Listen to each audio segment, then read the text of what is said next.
السلام علیکم ورحمۃ اللہ وبرکاتہ۔ اوپر ہم نے یہ پہلے ویڈیو کے اندر یہ پڑھ لیا، اب یہ معاشرتی معاملات کو آپ دیکھ رہے ہیں۔ معاشرتی معاملات ضروری ہے اس کا سمجھنا آپ کے لیے۔ تو کتاب البیوع ہے، بیوع بیع کی جمع ہے۔ بیع کا مطلب ہوتا ہے کہ مبادلۃ المال بالمال، یعنی مال کو مال کے بدلے میں مال ہو، ایک طرف سے بھی مال دوسری طرف سے بھی مال، تو مال کو مال کے مقابلے میں بیچنا، دینا، فروخت کرنا، اس کو بیع کہا جاتا ہے۔ اب کتاب البیوع کے اندر بیع کی قسمیں ہیں۔ بیع کی یہ جو نیچے ذکر ہے یہ بھی بیع کی قسم ہے، یعنی چند اس میں بیع کی قسمیں ہیں، لیکن یہ جو بیع آپ کو ذکر کرے گا تو یہ بیع الدین بالدین، یعنی بیع صرف ہے، بیع سلف ہے، یعنی اس کے اندر کئی بیوعات کی اقسام ہے وہ ذکر کر دے گا۔ کتاب الشرکہ، شرکت کا مطلب ہوتا ہے شریک ہونا۔ شرکت کا مطلب ہوتا ہے کہ دونوں بندے مال اکٹھا کر کے آگے لین دین فروخت کرے، خرید فروخت کرے، یعنی کوئی اپنی کمپنی بنائے، کچھ نہ کچھ کرے، اس کے اندر شریک ہو جاتے تو اس کو کتاب الشرکہ سے تعبیر کرتے ہیں۔ اس کے اندر یہ مباحث ہے۔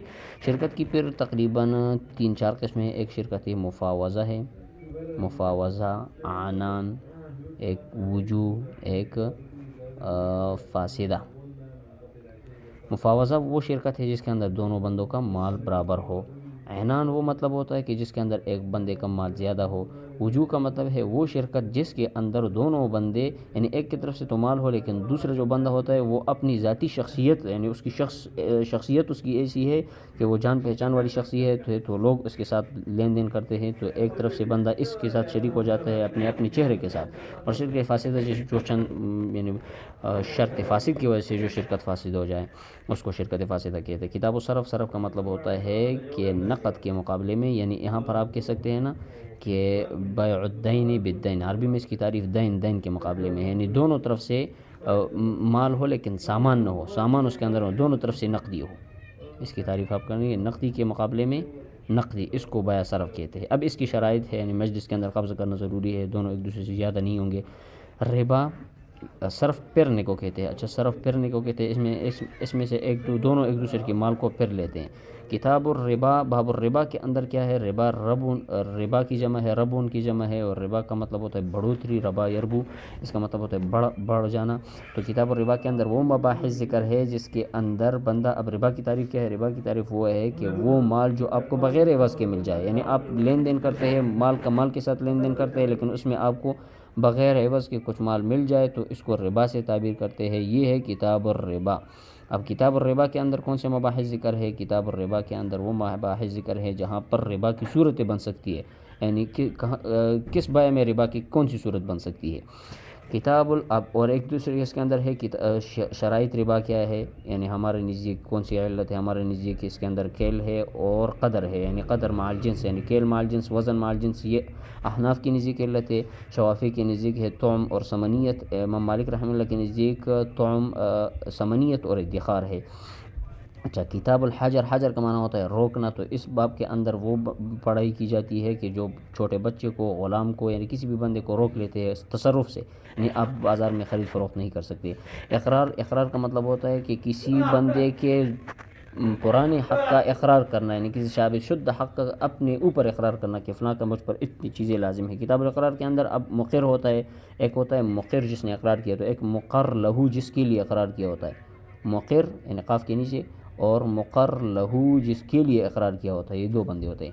کتاب الکفالہ، کفالہ کے اندر وہ کفالہ کا مطلب ہوتا ہے کہ دوسرے کی ذمہ داری اٹھا لینا، تو کفالہ کے اندر کفیل ہوتا ہے جو کسی قرض دار سے، کسی حقدار سے اس کی ذمہ داری اٹھا لیتے ہیں کہ چلو اس نے کچھ نہ دیا تو میں آپ کو دوں گا، میں اس کی حق ادا کروں گا، تو اس کے اندر کفیل کا کردار اہم ہوتا ہے۔ کتاب الحوالہ، حوالہ کے اندر حوالہ کا مطلب ہوتا ہے کہ اپنے دین کو کسی دوسرے کی طرف منتقل کر دینا، یعنی قرضہ کسی ایک پر ہے، وہ کہتے ہیں کہ آپ کو فلاں بندہ دے گا، تو اس کو کہتے ہیں کتاب الحوالہ۔ حوالہ کرنے سے احالہ مطلب ہوتا ہے پھیرانا، پھیر دینا۔ اب اس کے اندر تین بندے ہوتے ہیں، ایک ہوتا ہے محیل جو حوالہ کر دینے والا ہوتا ہے، ایک ہوتا ہے محتال لہو کہ کس چیز کو حوالہ کر دیتا ہے، اور کسی کے لیے حوالہ کر دیتا ہے، ایک ہے محتال علیہ جس پر پہلے دین ہو، یعنی جو قرض دار ہونا وہ اس کا قرض حوالہ کر دیتے ہیں محتال لہو کو، اور محیل حوالہ کرتا ہے۔ کتاب الصلح، صلح کے اندر کون سی بات ہے کہ صلح کے اندر یہ ہے کہ کسی حق سے کسی قصاص سے کسی حد سے صلح کر لینا. اب صلح کس چیز سے ہے؟ یا قصاص سے، دم عامد سے، یا صلح اقرار کے ساتھ ہے، انکار کے ساتھ ہے. یعنی کوئی بندہ دوسرے پر دعویٰ کر دیتا ہے کہ اس لاشیں میری ہے، تو وہ اس کو کہتے ہیں کہ آپ میرے ساتھ صلح کر لیں. اس کو کہتے ہیں صلح. صلح پھر اقرار سے، پھر انکار سے ہے. وقف کا مطلب ہوتا ہے کہ اللہ کی رضا کے لیے اور اللہ اور اس کے رسول کے لیے کوئی چیز وقف کر دینا اللہ تعالیٰ کی راہ میں، جیسے مسجد کے لیے زمین وقف کر دیتے ہیں. کتاب الرہن، رہن کا مطلب ہوتا ہے گروی رکھنا، کسی کا دوسرے کا آپ پر حق ہو اور اس کو اپنے حق کے حاصل کرنے کا پورا کے پورا یقین نہ ہو. اس یقین کو مکمل مضبوط پختہ کرنے کے لیے وہ آپ سے رہن کا مطالبہ کر سکتا ہے کہ بھئی آپ میرے ساتھ کچھ رکھے. کتاب الہبہ، ہیبہ کا مطلب ہوتا ہے کہ گفٹ دینا، تحفتاً کچھ چیز دینا. اب اس کے جو احکام ہوتے ہیں وہ اس کے اندر بیان کیے جاتے ہیں کہ ہیبہ جب دے گا تو پھر اس کا عوض نہیں لے گا، اور جب عوض مل جائے تو پھر ہیبہ کو واپس کرنے کا اختیار نہیں ہوگا. کتاب الاجارات، اجارات کا مطلب ہوتا ہے اجارتن کی جمع ہے. اجارات کا مطلب ہوتا ہے کہ مزدور کو اجرت پر لینا دینا. مطلب ہوتا ہے دو قسم کے مزدور ہوتے ہیں. ایک مزدور جو ایک ہوتا ہے وہ اجیری خاص کہلاتا ہے. اجیری خاص ایک ہوتا ہے اجیری خاص، ایک ہوتا ہے اجیری عام. اجیری خاص کا مطلب ہوتا ہے کہ وہ مزدور جس نے آپ کو آپ کے لیے وقف کر دی. اور اجیری عام ہوتا ہے کہ جو عام مزدور ہوتے ہیں جو آپ بازار سے پکڑ کر لے کے آتے ہیں اور ایک دن کا کام کر لیتے. مضاربہ ضرب سے، ضرب کا مطلب ہوتا ہے سفر کرنا. مضاربہ کے اندر ایک کی طرف سے مال ہوتا ہے اور دوسرے کی طرف سے سفر ہوتی ہے. یعنی دوسرے کی طرف سے کیا ہوتا ہے کہ وہ اپنے ایک کی طرف مال دیتا ہے اور دوسرا اس کے اندر تجارت کر دیتا ہے، تو آگے پھر سفر کے لیے لگ جاتا ہے مضاربہ. لیکن وہ سفر، وہ جو مال کے اندر تجارت کرتا ہے وہ اس غرض سے کرتا ہے کہ جو مال کے اندر ربح آ جائے، جو نفع آ جائے، وہ میرا اور آپ کا شریک ہوا. لقیط کا مطلب ہوتا ہے کہ وہ چھوٹا بچہ جو آپ کو راستے پر مل جائے، اس کو اٹھانے کے احکام، اس کو حوالہ کرنے کا کام، اس کو پالنے کے احکام. لقطہ کا مطلب ہوتا ہے گمشدہ چیز، یعنی گمشدہ چیز آپ کو مل جائے اس کا کیا حکم ہے. تھوڑی سی چیز ہو، یعنی چھوٹا سا مال ہو تو آپ اس کو فقیر پر صدقہ کر رہے. زیادہ مال ہو تو اپنے پاس رکھ کے تاکہ وہ بندہ آ جائے، پھر آپ اس کی تشہیر کریں گے کہ فلاں چیز میں نے پائی ہے. کتاب العتاق، عتاق کا مطلب ہوتا ہے آزادی. عتق سے نکلا. عتق کا مطلب ہوتا ہے آزادی. اب اس کے اندر غلام کی آزادی کے احکام بیان کیے جائے. کتاب الغصب، غصب کا مطلب ہوتا ہے کہ کسی دوسرے کے حکم پر ڈاکہ لگانا، یعنی کسی دوسرے کے مال پر کسی دوسرے کے حق کو چوری کرنا. شفع کا مطلب ہوتا ہے ضم کرنا، ملانا. اب شفع کے اندر کیا کر دیتا ہے کہ ایک بندہ زمین خرید لیتا ہے، وہ مشتری ہوتا ہے، اور دوسرا کیا ہوتا ہے، وہ جو شفع کرنے والا ہے وہ شفیع کہلاتا ہے نا. وہ ایسے کر لیتا ہے کہ خریدنے والے سے اس کی جو خریدی ہوئی زمین ہے اس کو زور بازو لے لیتا ہے، کیونکہ اس کا حق ہوتا ہے، شریعت نے اس کو حق دی ہے. مزارات کا مطلب ہوتا ہے زمین کو کاشت پر دینا. یعنی اس کے اندر وہ احکام اختلاف بیان کیا جائے کہ کسی امام کی نزدیک جائز ہے، کسی امام کی نزدیک جائز نہیں ہے، اور پھر اس کے اندر مزارات کے اندر کون سی شرائط کے لیے ضروری ہے. مساقات کا مطلب ہوتا ہے کہ کسی بستان یعنی باغ وغیرہ کو دینا اس شرط پر کہ آپ اس کی نگرانی کریں گے اور آپ کو پیسے ملیں گے. احیاء المواد کا مطلب ہوتا ہے کہ مردہ زمینوں کو زندہ کرنا، یعنی بنجر زمین ہے، بنجر زمین ہے اس کو زندہ کرنا، بنجر زمین کا زندہ کرنا اور بنجر زمین کا اس کا آباد کرنا. کتاب الفرائض، فرائض کا فریضۃ کی جمع، اس کا مطلب ہوتا ہے میراث. یہ جو پہلے میں نے ویڈیو بنائی اس کے اندر ذکر ہے. وصایا، وصیت کی جمع ہے. وصیت کا مطلب ہوتا ہے کہ مردہ جب بستر مرگ پر ہوتا ہے تو وہ اپنی زندگی کے جو اس کے بقایا حقوق ہے اس کے آگے وصیت کر لے کہ اس کو ادا کرے. خنثی کے اندر، کتاب الخنثی کے اندر احکام خنثی بیان کیے جاتے ہیں. مناکحات کا مطلب یہ اس کے اندر نکاح کی بات کی جاتی ہے. اب نکاح کے اندر اس کے اندر یہ کتاب النکاح ہے. نکاح کے پھر نکاح کی تعریف، نکاح کے اندر جو شرائط ہے، نکاح کے اندر جو کفے کا مسئلہ ہے، کف کا مسئلہ ہے وہ بتائے گئے. نکاح کے اندر مہر کا مسئلہ ہے، اس کے اندر وہ ذکر کیا جاتا ہے.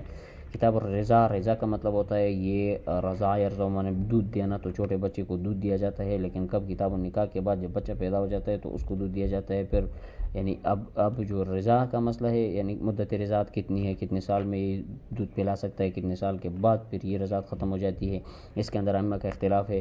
کتاب الطلاق، طلاق کا مطلب ہوتا ہے کہ چھوڑ دینا. اب تو عورت کو کسی نہ کسی وجہ سے مرد چھوڑ دیتا ہے تو اس کے اندر وہ احکام بیان کیا جاتا ہے کہ طلاق مغلظہ اور طلاق حسن اور طلاق احسن.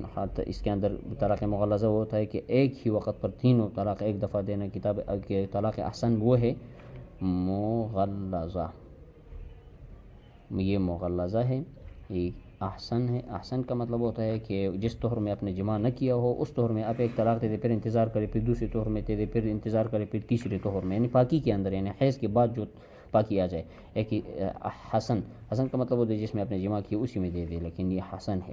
اچھا کتاب المفقود، مفقود کے اندر وہ بحث ہے کہ جس کے اندر وہی جو نکاح والا جو شوہر ہے نا، یہ شوہر گم جائے، کہیں پر گم جائے، چلے جائے مسافر ہو کر، پھر نہ ملے تو پھر اس کے بعد جو احکامات ہوں گے کہ عورت کیا کرے گی، تو کتاب المفقود کے اندر وہ احکامات ذکر کی جاتے ہیں. عقوبات ان کی جمع ہوتا ہے، اس کا معنی سزا.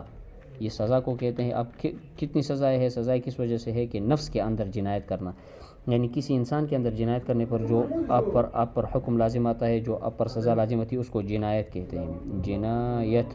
اب جنایت کے اندر کون سے احکامات ذکر کی جاتے ہیں؟ قصاص کے احکام ذکر کیے جاتے ہیں. قصاص ہے.